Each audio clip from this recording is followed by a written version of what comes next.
Hello and welcome to Lightways at Life Astrologer with me, Anna Isabel. I'm a psychological astrologer as well as an analytical hypnotherapist. And I am very excited because today I am joined by Bruce Scofield, who is the author of The Nature of Astrology. Quite a hefty tome here, full of fascinating information, really. So I think, Bruce, what really captured my imagination is the way in which you have explained astrology as really an expression of our relationship with nature and our interest with nature. So tell us about that. Well, it's always been apparent to me that astrology was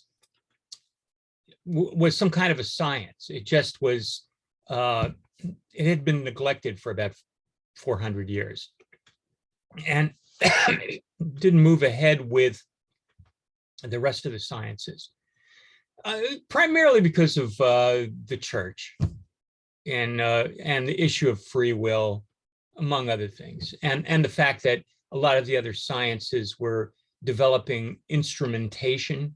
It makes a big difference if you have a gadget or a tool, and astrologers just got the computer about 30 years ago.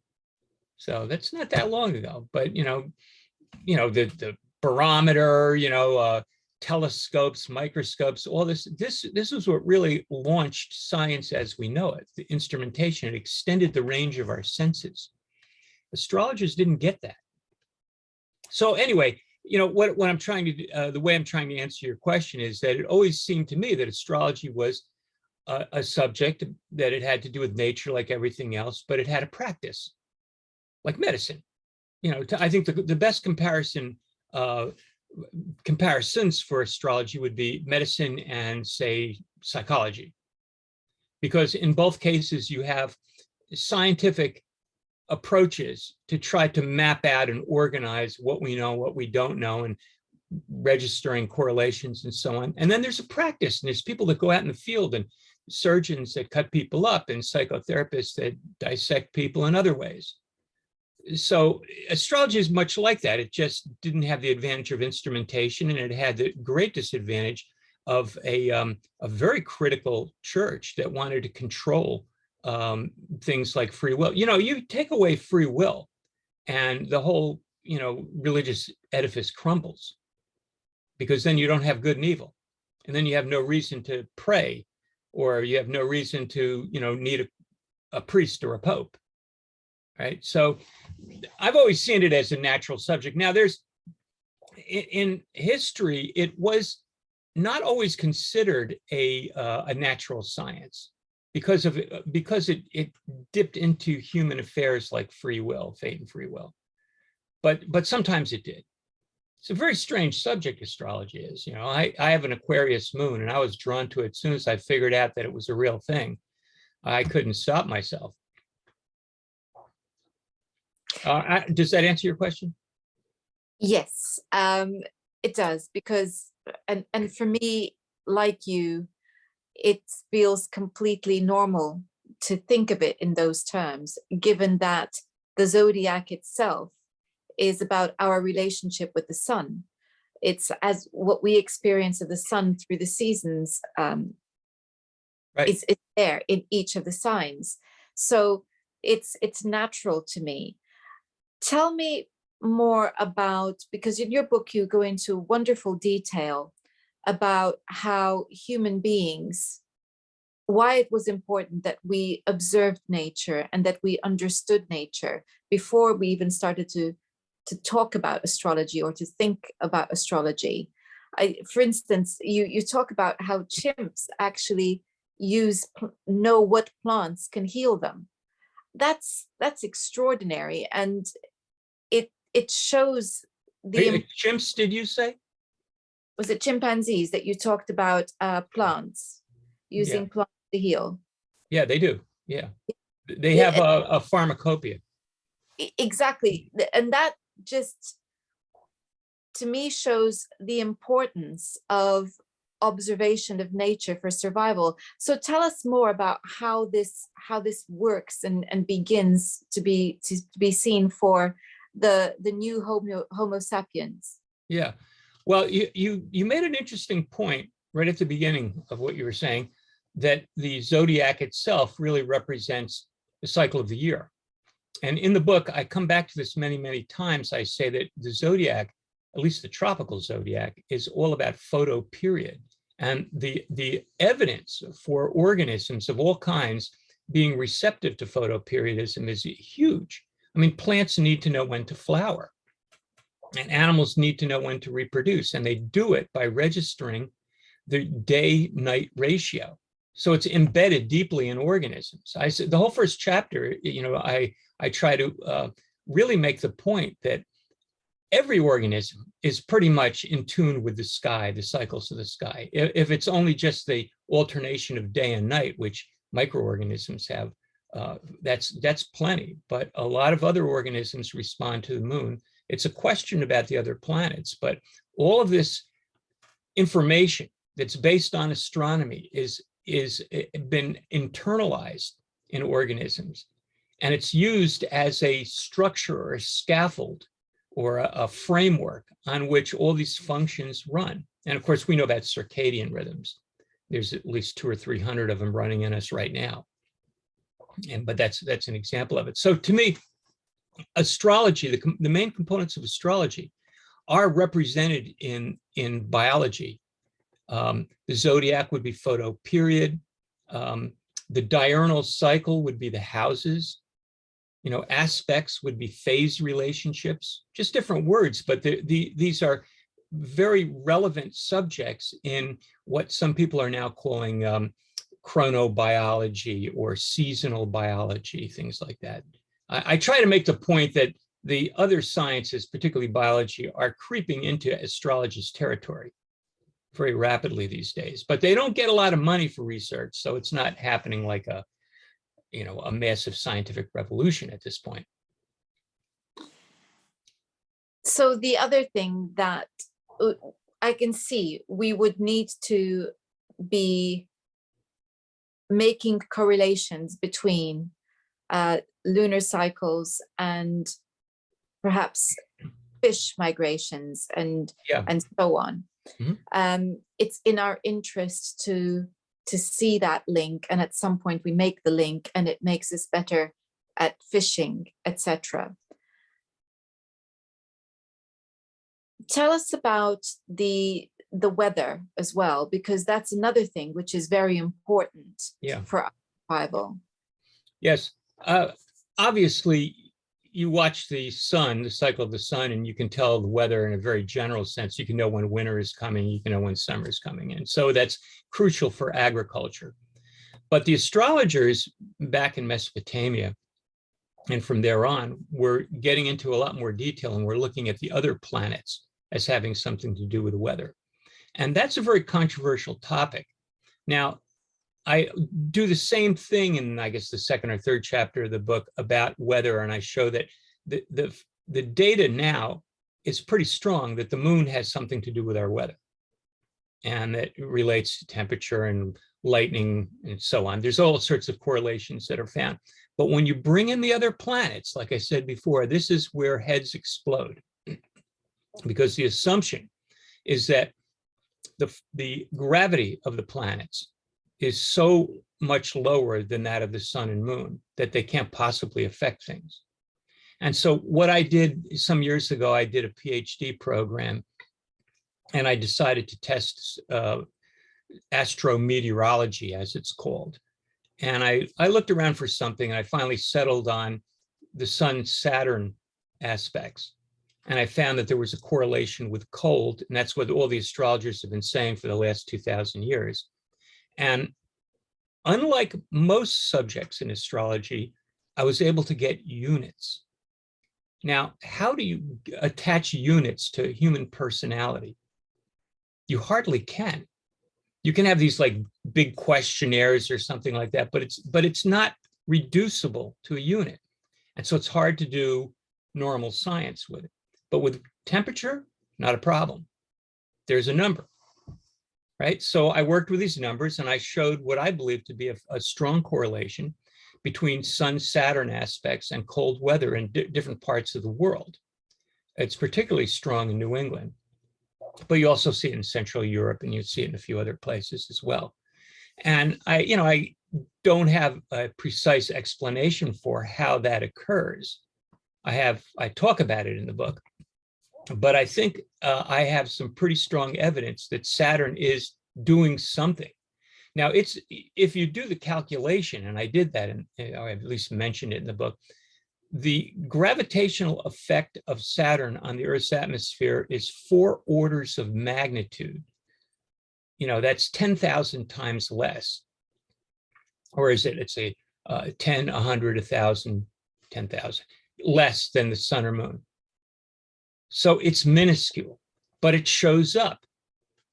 And there's numbers, there's units. So it's not imaginary.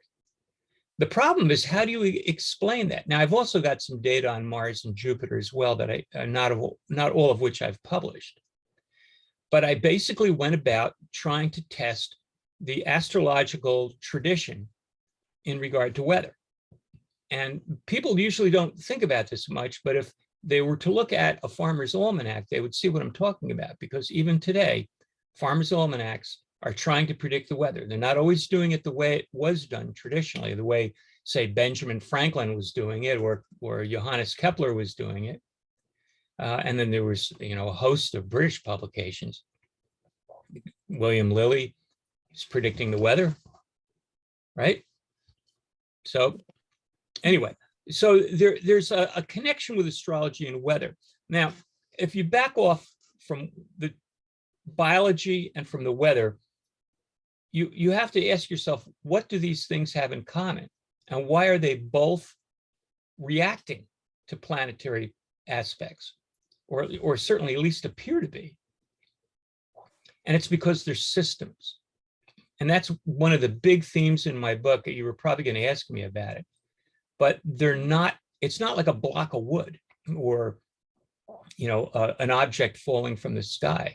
A system is a very complex network of processes that together form something that's a unit. And a good example would be an organism, like a cell. It's composed of a lot of different parts, and there's all these feedback loops going on in the metabolism and everything that's keeping it alive. That's very different from a rock. And one of my main arguments in the book is that astrology studies systems, natural systems, and nothing else. And if you don't get that, you're not going to get how astrology can deal both with a human being and with the weather. Weather is a system. It's constantly in motion. It's at a balance point between the solar radiation that's coming in and it's reacting to it, and the rotation of the Earth, which is stirring up winds and so on. So there are external forces, but the weather stabilizes itself. And for the most part, the weather is fairly stable, except it's getting worse now with climate change, with global heating. We're getting more extreme weather. And to me, that's just evidence that the weather is a system. And if you really want to get into it, you can step way back and say climate is a system, but you got to think in terms of millions of years, thousands of years at least. That's hard to do. It's hard to wrap your mind around that, those big numbers. Give us an example of the way in which Saturn and those squares, can you think of an example of a weather period that is illustrating this Saturn-Sun square correlation? Okay, what it was I did all the Ptolemaic aspects, actually more than the Ptolemaic aspects, between Sun and Saturn. And I found the one that was the most consistent in most places was when the Sun is opposite Saturn. So if we're on the Earth, it's a geocentric perspective. We look in one direction as the Sun and exactly opposite in the other direction is Saturn. So there's something about that, two things about that that's interesting. Okay, it's an opposition from the standpoint of the Earth, it's an alignment, but also from the standpoint of the sun. So it's both geocentric and heliocentric at the same time. And that's only with the opposition in conjunction. The second thing is that at the Sun-Saturn opposition from Earth, Saturn is at its closest point to Earth. So it is a little closer than if it was on the other side of the sun, right, at the conjunction. So that aspect, with those two unique properties, I focused on in great detail, and I tracked the weather. And what happens is the temperature drops as the aspect forms and then goes back up again after it. It correlates with a dip in temperature. So when we're thinking about this, for instance, Saturn's been in Aquarius for since 2019, late 2019. Mm-hmm. And we'd be thinking perhaps that period when the sun is in Aquarius might be colder than average. Is that what we're saying? And equally, the period where the sun is in Leo opposite Saturn, where the oppositions occur within a particular orb, those days might be colder than average. Yeah, well, now it's because Saturn's in Aquarius now. The Sun-Saturn opposition, which only occurs once a year, occurs when the sun is in Leo. Now, it's a summer sign. In the Northern Hemisphere, it's summer.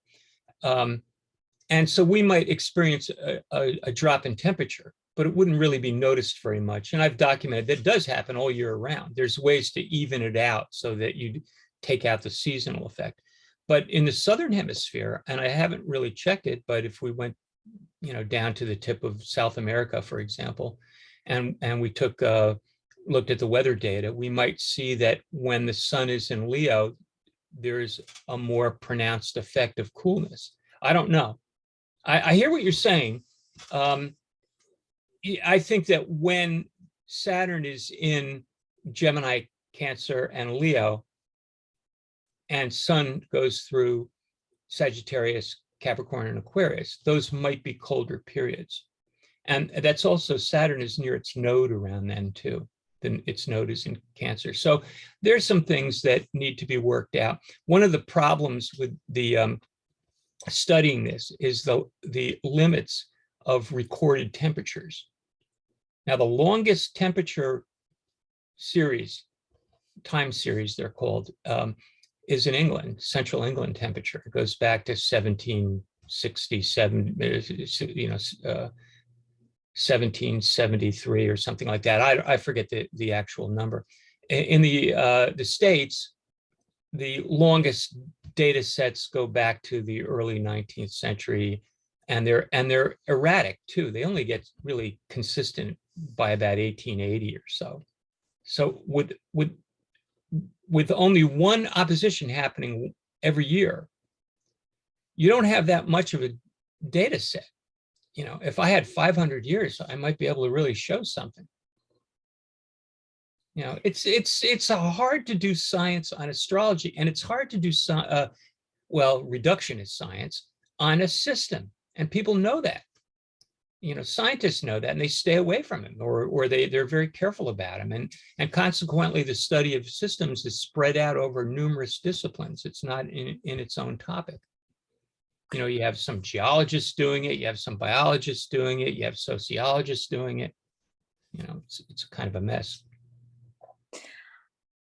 It strikes me as being particularly difficult. And when you're saying, reductionist science would not be too thrilled with this, I could see why, because we know that Saturn being in Aquarius at the moment is going to have similarities with the last time that Saturn was in Aquarius and the previous time, et cetera, but it's always going to be different because not everything is in exactly the same place all the time. Makes it difficult to test astrology because you can't do the same thing twice.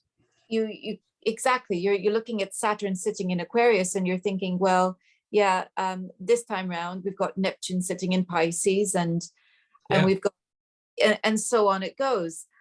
So it's going to be different from a Saturn in another time. And also, if you're looking at Saturn oppositions, Saturn doesn't behave the same in every sign. It Right. changes. So it's a very interesting thing that you found anything at all, actually. Yeah, my advisors, my what do you call it, committee for my PhD thesis, they were all very skeptical. One of them had kind of a fit, couldn't believe it, but he checked it out. And so, they just didn't know what to make of me. I was lucky to do this. I had my primary advisor was Lynn Margulis, who partnered with Jim Lovelock on the Gaia hypothesis. And she let me do what I wanted to do, and I have to give her all credit for it. But other people didn't want to hear about it. Perhaps her connection with James Lovelock made her more friendly towards the idea of working with systems. Oh, yeah, that's right.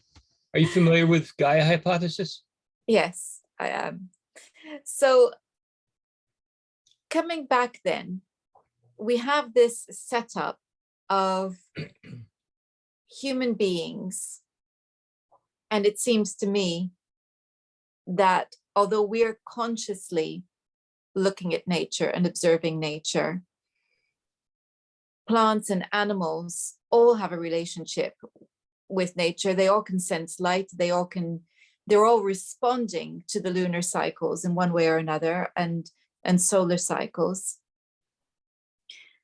What do you feel is about 10 questions all at once popped into my head that I was trying to ask the one. So, so I'm just, your book is so full of history, and I guess what I'm wanting to see is nature in terms of nature and our relationship with astrology. Where do you feel we are now, and as astrologers, and what do you feel is the direction that is opening up in front of us at the moment? Well, I'm pretty critical of astrology in this book. I don't know if you read the chapter Marginalized, but I get into it pretty much. I think astrology has, pretty much become a practice almost entirely, with very few people doing other things. One of the best things I think that has happened in astrology in the last few decades is the attention to history. So astrology has begun to own its own history. I'm not necessarily saying that's, that it's just the history of techniques that you apply and then you use them in your business. I'm talking about, where astrology came from and how did it develop. And the translations, the Project Hindsight translations, I thought were a very big deal in the 90s, because they made all these astrological texts, which were formerly unavailable. You could read them, you could see what these people were doing, and you could put it in some kind of larger perspective and understanding, why astrology declined and so on. That's going on. But there's not been a lot in the areas of astrological theory, and there's not been a lot in the areas of astrological research. And the first one, theory, is largely because we don't have a lot of people into it. It doesn't pay anything. If you want to do astrology and commit your life to it, you have to read horoscopes to make money. Otherwise, or you have to have a patron. But research is and theory are very difficult, and they take a lot of time. And if you don't have support, you're not going to do them. And so as a result, they're not getting done. I think that's unfortunate. I mean, I can't blame people in astrology. You have to do what you do. I mean, I had to read horoscopes every day. I was reading 4 charts a day, 5 days a week for the longest time, just to make a living and, have a house and a car and a family and a kid, the whole deal. Right. And that's a lot to ask, to build on that and do research and develop theory at the same time. So astrology is kind of stuck in a way. And I think, what I get at in the book is largely because it's ostracized, it's marginalized. You can't look in the paper or online and get a job in astrology. You have to do it yourself. And so that means that if you don't have any entrepreneurial skills, you're not likely to get too far. Astrologers also, they organize in funny ways, and that's largely because the people that are in astrology that are good at it are self-promoters and strong individuals that don't necessarily work all that well as a group, or they made it on their own. What do they need some help for? And so consequently, educational standards are unclear. So I think the field itself is stuck in its own bubble. And the history part, which is growing, is good because it starts shedding light on how astrology got in this bind. Most people don't think about that. You live in a bubble. A marginalized group will do that. I remember taking a sociology course probably 50 years ago, and we read this book called The Outsiders. And they talked about things like jazz musicians and groups like that and how they operate outside the mainstream and what they do. And they build up their own rules. They create a situation that makes them feel secure, but it still doesn't advance them in the outside society, which controls things. I mean, astrology is at the mercy of the dominant society. Yes, I think that's a very interesting way of looking at it.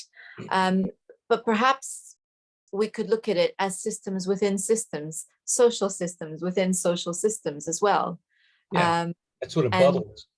Yeah, and exactly. So, and there is research being done with the Sophia Center. Yeah, here. there is some. I have to say, it's not entirely absent, and a lot happens in England. Yes, yeah, I think so. I think that's true. There is quite a lot happening here, which I find very exciting. The best journal is Correlation, right? Yes, indeed. It's as far as I can tell, it's really the only peer-reviewed journal. I mean, other organizations claim to be peer-reviewed, but I know it's hard for them to do that. I think it depends also on what you want out of astrology. If you want to legitimize it in the view of mainstream, then certain things need to happen.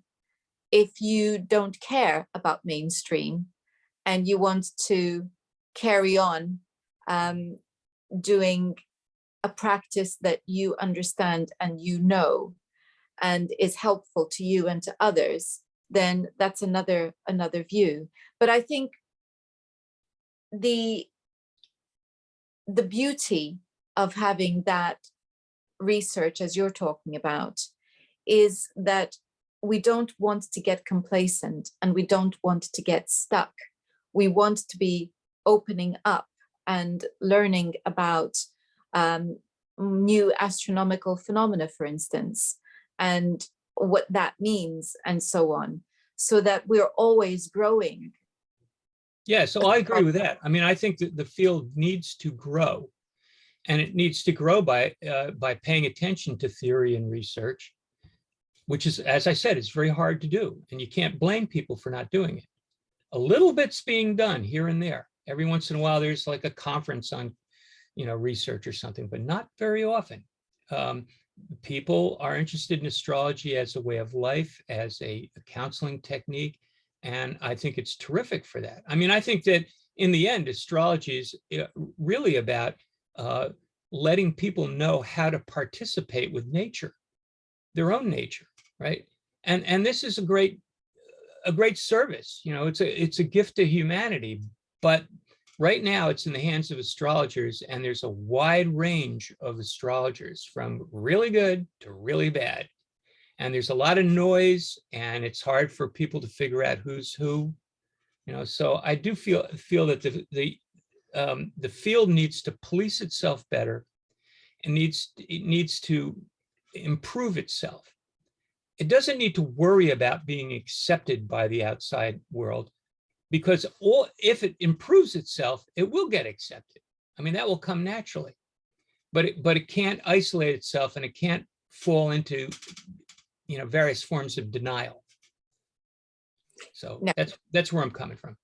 Yes, and I think that as hopefully there's always room for growth. But I love what you said about the teaching people about that connection with nature and their own nature, because Yeah. that is incredibly valuable and vital, in fact, Mhm. for a soul. So I really am very much enjoying your book, and I recommend that people go out and find it. It's The Nature of Astrology. I'll be putting a link to that in the description box. If people want to learn more about your work, Bruce, what do they do? Well, I mean, The Nature of Astrology is a very complex, large book, and it's a bird's eye view of what astrology is about in some ways.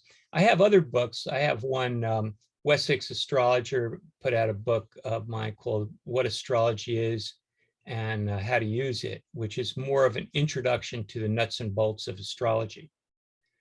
I mean, if you're interested in astrology itself, that's more appropriate. But The Nature of Astrology is for people that really want to understand what is, how did this thing get to where it is? Which, What is it doing? funnily enough, is a question I'm often asked. So, do you have a website? Well, yeah, it's OneRead, ONERED.com. A number of years ago, I got interested in ancient Mexican, Maya, Aztec, Toltec astrology. And I did a lot of studying and research and wrote several books on the subject. And my friend Barry in New Jersey, Barry Orr, who's president of the Astrological Society of Princeton down there, he and I put up a website, and we really haven't done much with it. We, if I do a talk like this, we'll make an announcement, but we have some information and some articles I've written, and it's not much. I'm just not a hustler. I do have a website, but I just don't have. I have Mars in Libra, Uh-huh. and it's conjunct Neptune. Yeah. I've been in. I was in sports in high school, but I didn't have a killer instinct, but I was an okay skier because I could do it by myself and I could find the balance. I probably should have been trained in martial arts or something. But that's Mars in Libra. You understand that. You don't really want to force yourself into the world, No. Oh, well, Bruce, thank you very, very much for your time today. You're welcome. My pleasure speaking with you. And thank you all for watching. Do check out my website if you're interested in doing some courses in astrology. Until next time, goodbye.